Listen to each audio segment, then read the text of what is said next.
കല്യാണം കഴിഞ്ഞൊരു ഭാര്യയുള്ള ആളാണെന്നുള്ള കാര്യം ഞാൻ അറിഞ്ഞിരുന്നില്ല.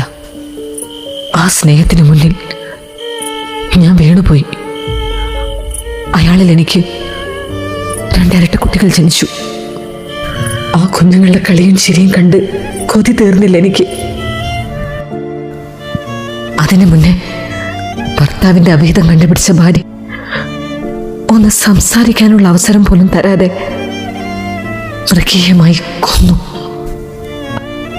ആ വലിയ വീട്ടിൽ പാലുകുടി മാറാത്ത എൻ്റെ കുഞ്ഞുങ്ങൾ അനാഥരായി. അവരിന്ന് ജീവിച്ചിരിപ്പുണ്ടെന്ന് പോലും എനിക്കറിയില്ല.